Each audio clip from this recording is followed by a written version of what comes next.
Sejam bem-vindos, meus irmãos, a mais um Evangelho. Pedimos a bênção do nosso Mestre amado Jesus, que nos intua no Evangelho de hoje, que possamos acerenar nossos corações, entrando em sintonia com a espiritualidade, para recebermos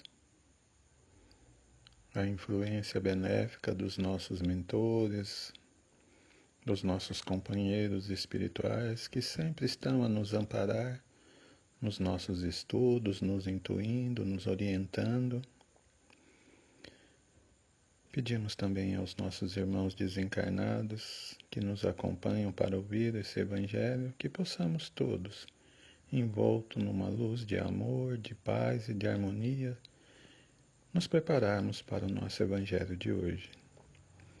O nosso Evangelho de hoje, que terá como tema a depressão. Depressões têm várias origens. Hoje nós vamos buscar um enfoque para esse tema. Esperamos que, de alguma forma, a gente consiga passar alguma informação. Vamos começar com uma leitura do livro Vinha de Luz, de Chico Xavier, pelo Espírito Emmanuel. Casa espiritual. Vós também, como pedras vivas, sois edificados casa espiritual. Pedro 2,5. Cada homem é uma casa espiritual que deve estar por deliberação e esforço do morador em contínua modificação para melhor. Valendo-nos do símbolo, recordamos que existem casas ao abandono, caminhando para a ruína, e outras que se revelam sufocadas pela era entrelaçada ou transformada em reduto de seres traiçoeiros e venenosos da sombra. Aparece de quando em quando edificações relaxadas, cujos inquilinos jamais se animam a remover o lixo desprezível, e observam-se as moradias fantasiosas, que ostentam fachada soberba com indisfaçável desorganização interior. Tanto quanto as que se encontram penhoradas por hipotecas de grande vulto, sendo justo acrescentar que são raras residências completamente livres, em constante renovação para melhor. O aprendiz do Evangelho precisa, pois, refletir nas palavras de Simão Pedro, porque a lição de Jesus não deve ser tomada apenas como carícia embaladora, e sim por material de construção e reconstrução da reforma integral da casa íntima. Muitas vezes é imprescindível que os alicerces de nosso santuário interior sejam abalados e renovados. Cristo não é somente uma figuração filosófica ou religiosa nos altiplanos do pensamento universal. É também restaurador da casa espiritual dos homens. O cristão sem reforma interna dispõe apenas das plantas do serviço.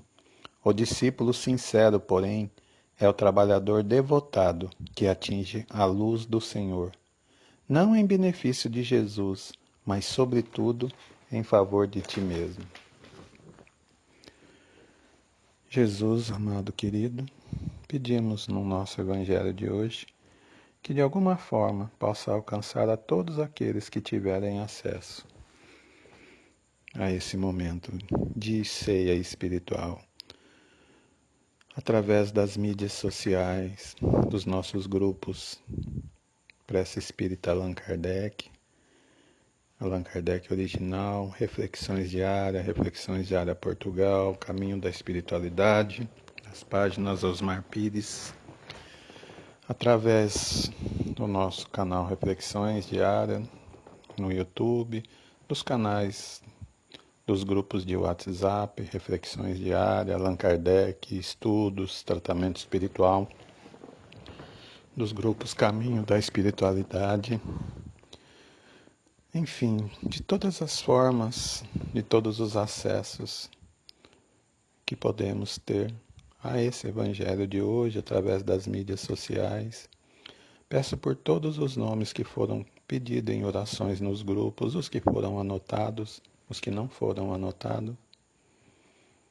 Peço pelos administradores dos grupos, por todos aqueles que os nossos pensamentos consigam elevar nesse instante, para que recebam um amparo, que receba luz, para que os doentes sejam tratados, para que os nossos irmãos espirituais desencarnados recebam a luz divina, para aqueles entes queridos que partiram possa ser orientado, esclarecido sobre a sua nova situação. Por fim, todos aqueles, Pai, que de alguma forma mantêm alguma relação conosco, que receba o benefício desse Evangelho de hoje e possa, através da leitura, através dessa explanação, adquirir forças para superar essa doença que tem dizimado tantas famílias, que tem levado tantas incompreensões, que ela possa ser uma luz no nosso caminho. Vamos então, meus irmãos, falar um pouco da depressão, sobre um outro enfoque.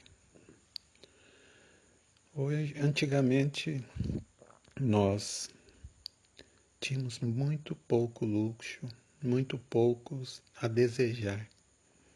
Nos satisfazíamos com tão pouco. As crianças não tinham muito brinquedo, algum brinquedo de madeira, brincavam com carrinhos de madeira, carrinhos de caixa de sapato, de papelão.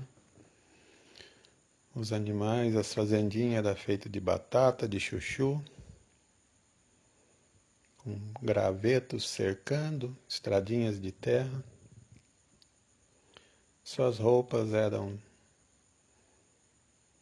cortadas de aqueles tergal, aqueles planos simples, normalmente com sobra das calças desmanchadas dos mais velhos, dos pais, que já tinham ficado velho, recortava, fazia-se shorts, camisas, calçado era um chinelo, não existia tecnologia nenhuma, nem televisão, estava surgindo algumas televisão em preto e branco. Enfim, as expectativas de cada um era muito pequena. Todo mundo se contentava com isso. Uma alimentação simples, brincadeiras nas ruas, o tempo todo, né, sem a necessidade de uma atenção especial quanto à segurança. E isso se estendia aos jovens, e isso se estendia à preocupação dos pais, às moças, aos rapazes. Enfim, como não havia uma grande oferta de modelos para que pudesse corromper o nosso propósito, aquilo que nós achamos que é correto, nós vivíamos com o básico, e esse básico, de alguma forma, atendia às nossas necessidades. Com o passar da evolução tecnológica, da nossa evolução moral, intelectual, começaram a surgir novidades. Lembro que quando, há um tempo atrás, surgiu um novo tênis. Na época chamávamos chinesinho. Esse tênis virou a febre do momento, pois era um tênis bonito, colorido, que vinha substituir até então os antigos quichute, que as meninas também usavam, tênis preto, de cravo, de lona. Alguns até colocavam nos alvejantes para que ele ficasse branco, né, que ele era de lona, para poder diferenciar um pouco dos outros. E com a chegada desse novo tênis, ele começou a ser a febre do momento, o desejo de consumo. Várias e várias pessoas corriam atrás, principalmente na cidade do interior, que era mais difícil, tinha que encomendar para fora. Normalmente eles vinham através no nosso caso, do Paraguai. Começou também a surgir as televisões coloridas, né? Aí começou a febre, que antes da TV colorida era uma placa cheia de cor na frente de uma televisão preto e branco.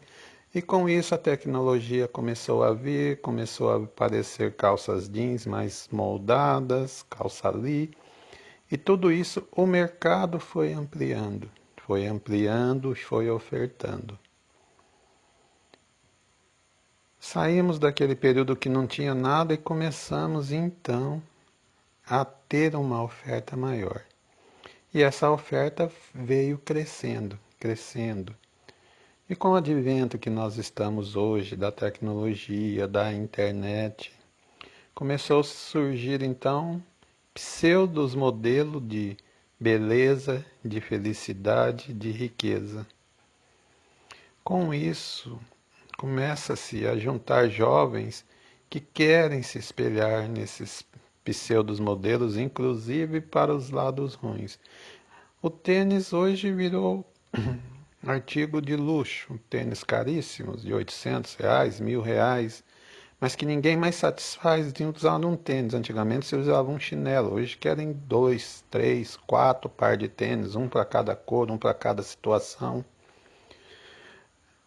Tem pessoas, algumas mulheres que chegam a ter 200 pares de sapato, 300 pares de sapato, né?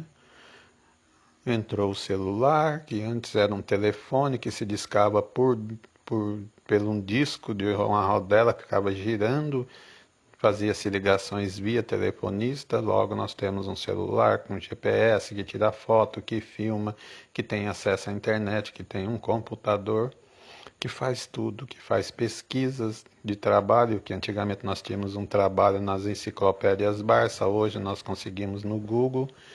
E com tudo isso foi trazendo para as nossas mãos essa necessidade de agregar equipamentos, agregar uma posição para nos mostrarmos dentro de determinados grupos, para que nós não ficamos excluídos desses grupos. Se brincava na rua, hoje se reúne num shopping, onde temos que ir bem arrumado, com roupas de marca, com tênis de marca, consumir nas lojas de marca. Então começou-se a criar necessidades, cabelo cortado de acordo com A, com B, meninas que se vestem com A, com B, começaram a criar-se padrões. E hoje o mundo é feito de padrões. Mulheres que ficam na academia buscando um corpo perfeito, de acordo com determinadas modelos, de acordo com determinadas atrizes, mesmo sabendo lá no fundo que as fotos são montadas, que existe Photoshop, mas sempre que aparecem na TV ou nas fotos são a perfeição. Então busca nessas mulheres a perfeição de ter aquele corpo sadio. Os jovens buscam ter o corpo malhado, musculoso, nem que para isso tenha que tomar suplementos, anabolizantes e um monte de outras substâncias que fazem mal, que provocam câncer, mas querem estar musculoso o mais rápido possível. A busca desenfreada por celulares novos, cada 6 meses lança um celular novo ou menos tempo, os programas ficam pesados, os celulares não conseguem rodar, tem que trocar todos aqueles aparelhos e assim nós vamos indo. Sempre necessitando de algo novo para podermos estar nos grupos. Acontece que chega determinado momento que nós não conseguimos mais acompanhar determinados grupos. E aí nós começamos a gerar alguns conflitos. Às vezes não temos dinheiro, nosso pai não tem dinheiro para comprar vários tênis, não tem dinheiro para dar roupa de marca ou óculos. Em outra situação, nosso corpo, por mais que se faça regime, por mais que se faça academia, não consegue acompanhar aqueles corpos que nós achamos perfeitos, aqueles modelos na TV, que nos serve de base de referência. Começamos a ver, através de formadores de opiniões, a procura pelo sexo um tanto quanto descompromissada, sem compromisso, sai com um hoje, sai com o outro amanhã, namora-se aqui, namora-se acolá, na maior tranquilidade, né? Aparece amando hoje, amanhã está amando o outro, e assim vão se trocando casais com A, com B, perde-se uma fidelidade de família. Modelos que desfilam em carrões, em aviões de luxo, tudo isso passa a ser um modelo a ser seguido. Mas para nós que vivemos no mundo real, não nesse mundo de fantasia, esse modelo é muito difícil de ser alcançado. Meninas que não têm o corpo preparado para ser igual a determinados modelos, que já têm um biotipo para aquilo, se esforçam fazendo regimes, fazendo bulimia e tudo mais, buscando em academia, fazendo regimes doidos, buscando ter um corpo perfeito para se parecer com aquelas jovens em academia. Começa a ver aqueles que começam a ficar excluídos porque não conseguem ter o corpo, porque não conseguem ter um carro novo, porque não conseguem ter uma roupa, mas como são jovens, mal preparados, muitas vezes não teve uma educação adequada, começam então a alguns partirem para os vícios, para compensar com uma medida de fuga por não conseguir participar daqueles grupos, por se sentirem infelizes. Outros buscam através de subtração pelo roubo para poder conseguir manter na média, e com isso cria-se então, começa criando essa insatisfação em vários níveis. A insatisfação do que eu tenho, do que eu sou com o que eu queria ser, ou com o que eu já fui. Começa a gerar conflitos. Eu queria ser A, mas eu sou B. Ou eu queria ser C, mas eu sou D. Eu não consigo ser aquela pessoa que eu criei na minha mente que eu queria ser. Eu tenho dificuldades, eu não me aceito como eu sou, não me aceito por ser pobre, eu não me aceito por não ter sorte no amor, eu não me aceito por ser, entre aspas, excluído, eu não me aceito por ter um corpo feio, eu não me aceito por não ter roupa de marcas. Enfim, várias situações em que eu sou privado daquilo que eu gostaria de ser.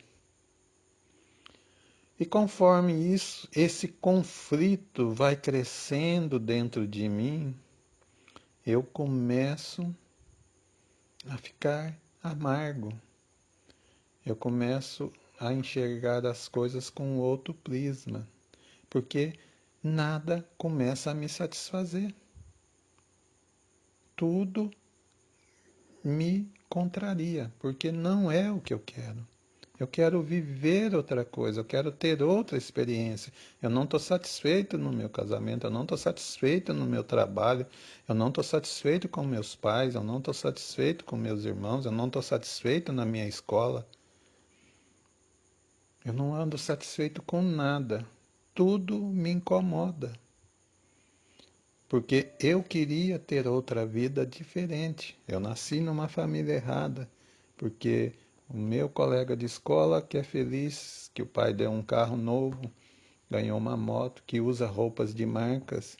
A minha amiga vizinha, que o marido dela é muito bom. O meu colega de trabalho, que é bom. Em suma, todos passam a ser bom num primeiro estágio, passa a ser algum modelo, e que nós vamos perdendo valores, porque para nós tudo começa a dar errado. Nada corresponde àquilo que nós desejaríamos ser. E com isso, então, os nossos conflitos vão cada vez mais se fortalecendo dentro do nosso íntimo.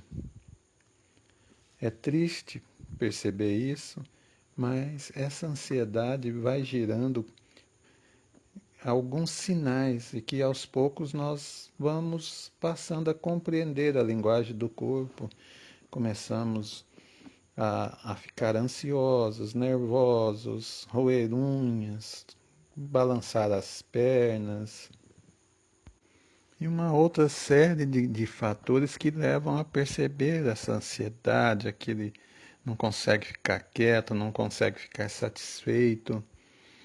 E começamos então a perceber que nós somos infelizes, porque nós não conseguimos aquilo que desejamos. Eu não me satisfaço com o que eu tenho. E por que eu sou infeliz? Por que eu sofro? Eu começo a ver que a minha dor começa a ser grande, muito maior do que a dos outros. Passa a ser uma dor do mundo, a minha dor é maior que a de todos, eu começo a ser a maior vítima do mundo. Aí, quando falam comigo, eu já acho que estão me criticando. Se alguém está falando, já está falando mal de mim, eu não tenho minhas felicidades no meu relacionamento, eu não tenho o corpo que eu quero, eu não tenho a profissão que eu quero, eu não tenho a saúde que eu quero. Eu vou rompendo laços. Eu rompo laços com a família, com amigos, com um colega de trabalho, porque ninguém me entende. Todos me criticam. Eles não conseguem enxergar que a minha dor é maior do que a deles. Eu vejo, eles são insensíveis, porque eu estou sofrendo. Eu não consigo ter minha vida. Porque meu problema é maior que o dele. Aí eu começo a me afastar, porque como eu tenho um problema muito grande, eu não quero me envolver nos problemas deles. Com isso, eu afasto dos problemas do meu filho. Eu afasto dos problemas do meu marido, da minha esposa. Eu afasto dos problemas do meu pai, dos problemas dos colegas de escola, dos problemas de trabalho. Eu não quero me envolver com os problemas deles, porque o meu problema é maior que o deles. Eles são insensíveis, eles que tinham que se envolver com o meu, não eu com deles, porque eu sofro mais do que eles. E com isso, um belo dia nós olhamos e vemos que nós estamos só. Eu fiquei sozinho porque o meu problema é muito grande. E quando eu estou só, aí acontece o pior. Porque aí eu vejo que eu, além de ter o problema maior que é de todos, de ser uma vítima, de ser criticado, de ser zombado, Deus me abandona. Aquele que era para me proteger, que era para cuidar, aquele que eu fiz oração, também me deixou só. E quando nós nos sentimos só e achamos que Deus nos abandonou, nós negamos essa relação com o Criador. Pois a minha dor é tão grande, que essa sensação de abandono é tão grande, que eu passo a acreditar de fato que Deus me esqueceu, que o meu anjo da guarda virou as costas para mim, e com isso vamos cortando todos os laços. Corta-se os laços com os amigos, com os irmãos, com os cônjuges, com os colegas de trabalho, e depois o pior de tudo, corta-se o laço com Deus pela perca da fé. Como resultado disso, nós caímos, porque Deus, através da fé, é que nos sustenta. E quando rompemos esse laço, nós caímos porque não vemos mais a possibilidade de sermos felizes. Não vemos em nós que nós poderemos dar certo. Nós não vemos a alegria no viver. Achamos que nós não vamos ter esse direito a essa felicidade. E essa queda nos leva ao fundo do poço, pois não vemos alegria. Nos sentimos triste, apesar de nos ser ofertado uma gama maravilhosa de oportunidades. Temos famílias, filhos, pais, namorado, irmãos, amigos, mas o nosso problema é maior que de todos. Eu não consigo enxergar a beleza de viver, a beleza de um amanhecer, do cantar dos pássaros, do perfume das rosas, um rio caudaloso, uma cachoeira maravilhosa, uma noite de sol, uma noite de lua, um manto de estrelas. Eu não consigo ver nada disso, porque eu estou no fundo do fosso, porque todos me abandonaram. Aí então, nós entramos num processo de depressão profunda, pois esse buraco não tem fundo. Quanto mais nós vamos nos fechando em nós, nos nosso egoísmo e reclamando de tudo e de todos e nos achando mais infeliz e mais sofredor, mais nós vamos descendo dentro desse buraco. E quando estamos dentro dessa realidade, como nós podemos sair desse buraco? Quais as ações que nós precisamos de desenvolver para quebrar essa sequência infeliz que nos leva a essa condição dessa tristeza, dessa desvalorização da vida? Agora, pegando por uma análise de Joana de Ângeles, ela enumera algumas questões. Vamos analisar 4 questões para que nos ajude a sair desse quadro depressivo. A primeira situação, a primeira posição, é quando nós ainda estamos num processo mais inicial do quadro depressivo, né? Para sair é identificar logo nos primeiros estágios desse processo, é que nós estamos caminhando para esse processo depressivo, é quando nós começamos a ver a tristeza em tudo e em todos. Nossos comentários são negativos, reclamamos de tudo, reclamamos de todos. Não temos alegria, não conseguimos elogiar. Tudo que o outro faz me incomoda. Tudo que a faz me incomoda. Tudo que eu vejo é sem graça. Isso, logo que eu fico pensando negativo, falando negativo, me remete a algo negativo. Eu passo a viver nessa condição vibracional negativa. Então eu me sintonizo com a energia negativa, porque eu não consigo elogiar as pessoas, eu não consigo confortar. Então, nesse estágio inicial que eu estou o primeiro passo seria fugir desse amargor. Mas como fugir desse amargor se eu estou nessa fase de reclamar da vida? É uma fase difícil, porque eu reclamo de tudo e de todos, pois o processo de depressão, o amargor está ali na ponta da língua do olho, porque a gente olha e critica, ouve e critica, insinua, critica, nada, tudo que se faz, nós criticamos. Então esse amargor, ele envenena a nossa alma e faz com que a nossa sintonia de energia flui nesse campo vibracional dos comentários. A gente passa a vibrar na sintonia dos comentários que emitimos. No livro Seara do Bem, ele diz que toda vez que fazemos mal a alguém através dos nossos pensamentos ou atitude, o mal não sai de nós, ou seja, emitimos o mal, mas ele continua em nós. Porque às vezes é natural que a gente ouça, todo o mal que você faz para uma pessoa, esse mal um dia volta a você. E no livro fala ao contrário, não, o mal não sai. O mal é hospedeiro meu. Quando eu falo mal, quando eu penso mal, quando eu ajo mal com alguém, esse mal fica dentro de mim, ele não sai de mim, ele é hospedeiro. Eu remeto ele, mas ele continua dentro de mim. Ele vai voltar mais forte, vai aumentar aquilo que eu já tenho.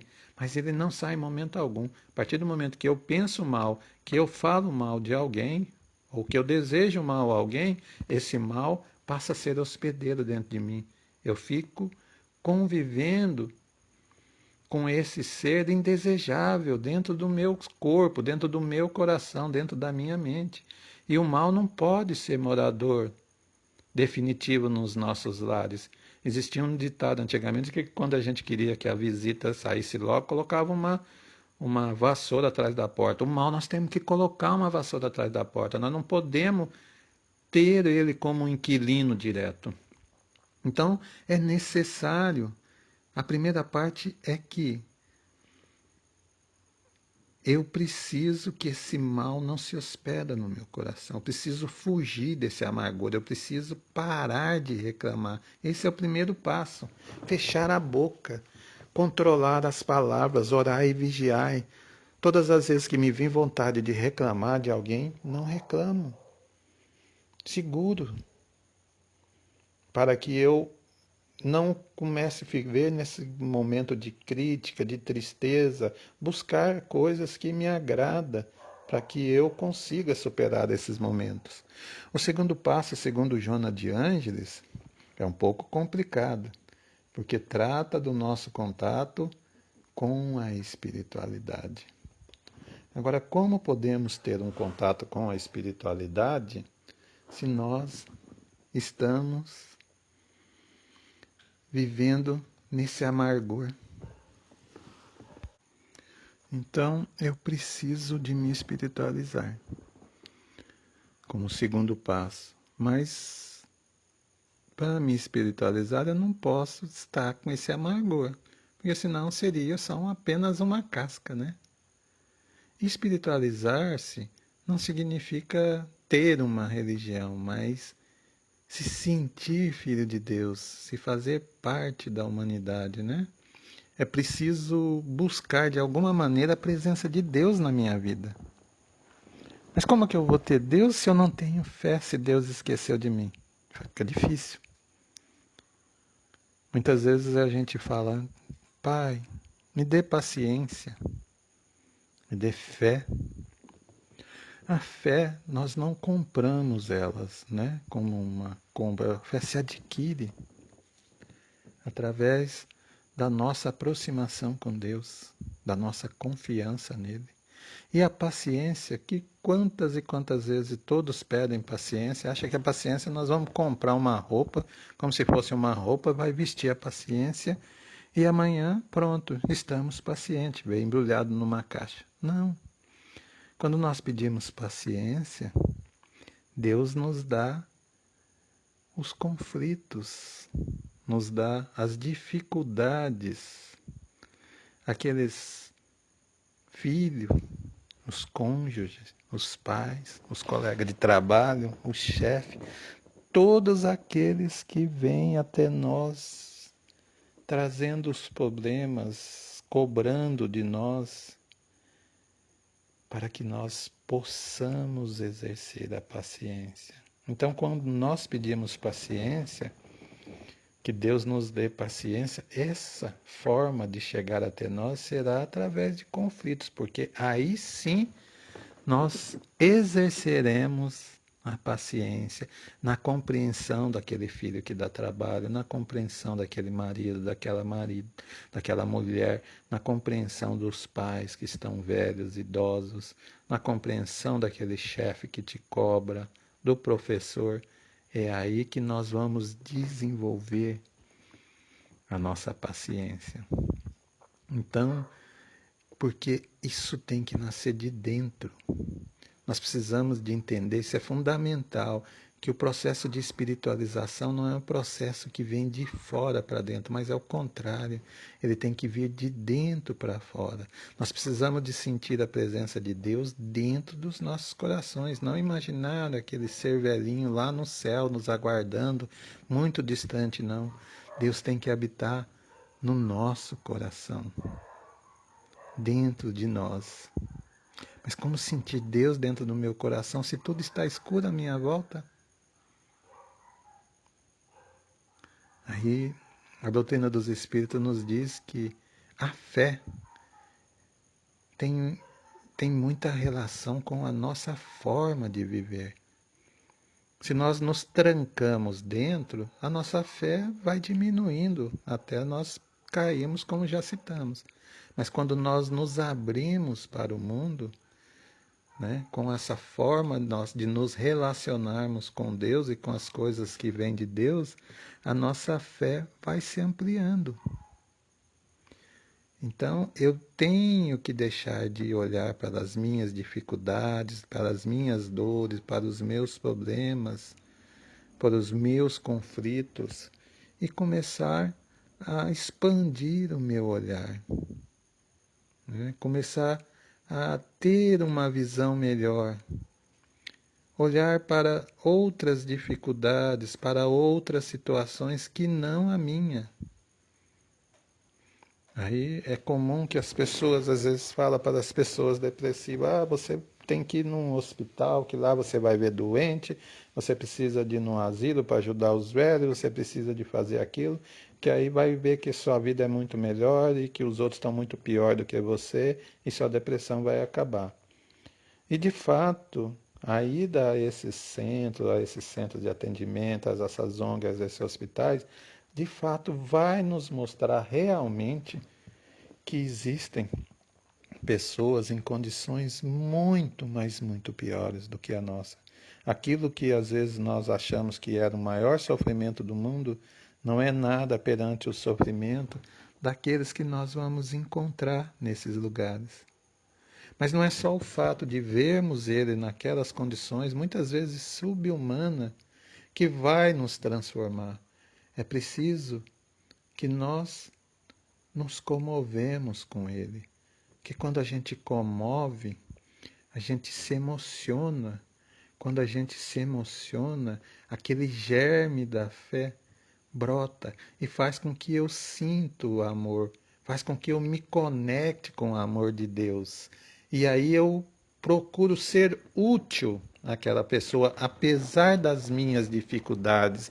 Eu busco ajudá-la, eu busco ampará-la. Então não é a simples visão de ver ele naquela condição, mas é o fato de eu me comover, de eu me unir e de eu me buscar ajudar. Quando eu vejo que eu estou ajudando alguém que está em pior condição que a minha, eu me vejo útil. Quando eu me vejo útil, eu consigo me conectar com o amor de Deus. Eu vejo que tem pessoas que necessitam muito mais do que eu necessito e que eu posso ser um objeto para ajudar ele. Aí eu começo a esquecer dos meus problemas e começo a me envolver com o propósito de ajudar aqueles que necessitam. Com isso, eu me torno útil, eu me envolvo com o sentimento dos outros, eu fortaleço a minha conexão com Deus. E tendo como consequência o fortalecimento da minha fé. Aí eu mudo a minha faixa de vibração, eu começo a vibrar no amor, que é diferente, porque eu me tornei útil, porque eu me fiz necessário, eu me fiz presente na vida de alguém que necessitava. Aí eu começo a deixar de reclamar, eu começo a perceber que a nossa vida espiritual possui vários desdobramentos em decorrência de tudo que nós já fizemos. Existe um terceiro passo que é cuidar de si, cuidar da sua alimentação, cuidar da sua higiene pessoal, ter um bom descanso, ter lazer, ter um contato com a natureza, mas ter um lazer que a gente possa descansar, não um lazer que canse mais, não um lazer que nos remeta a vícios de bebidas e outros tipos de energias que não vai cooperar para a recuperação daquelas pessoas que estão num processo depressivo.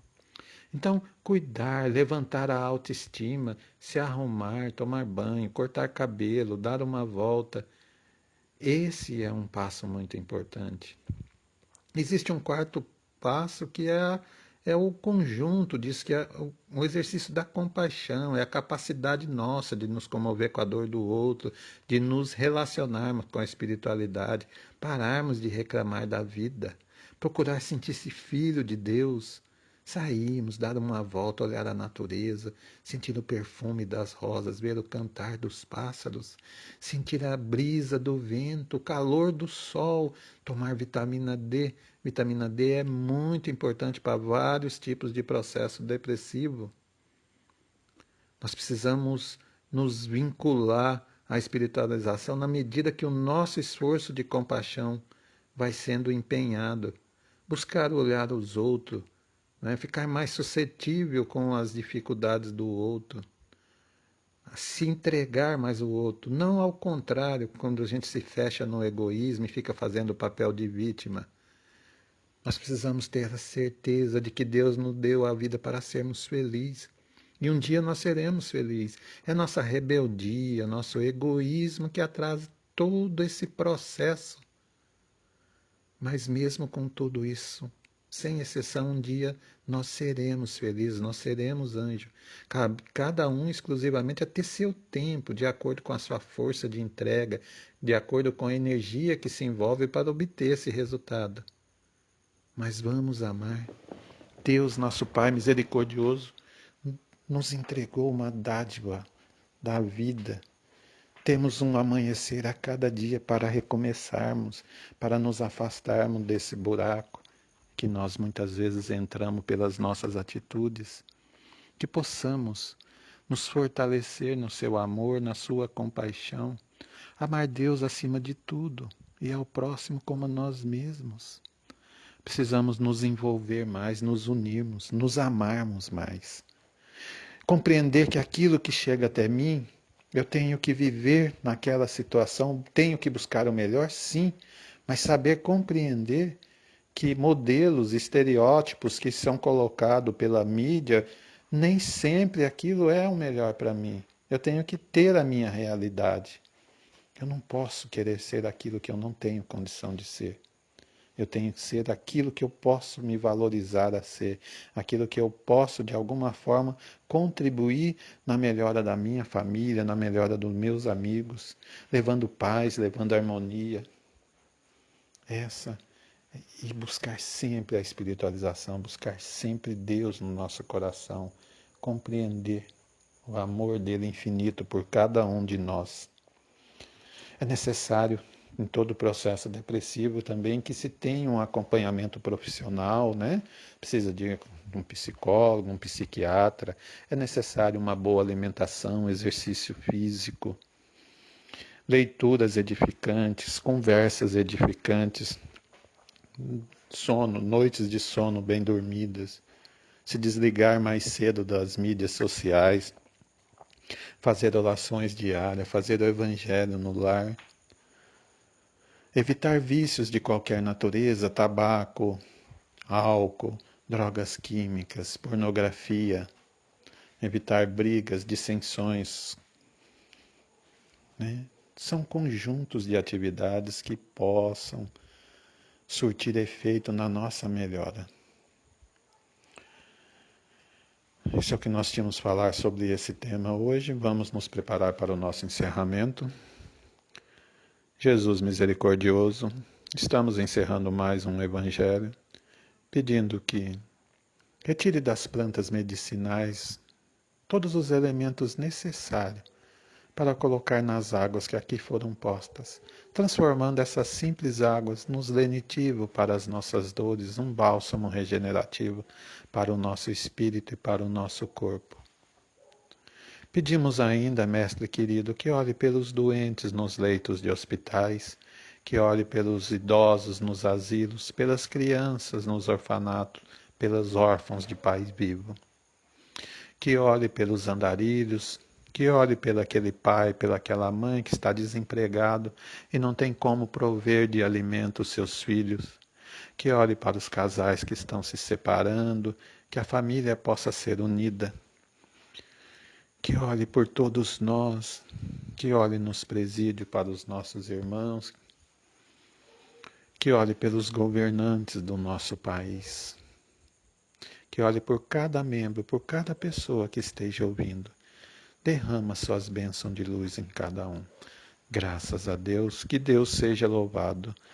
Que possamos agora, então, nesse instante, nos reunirmos para a oração final.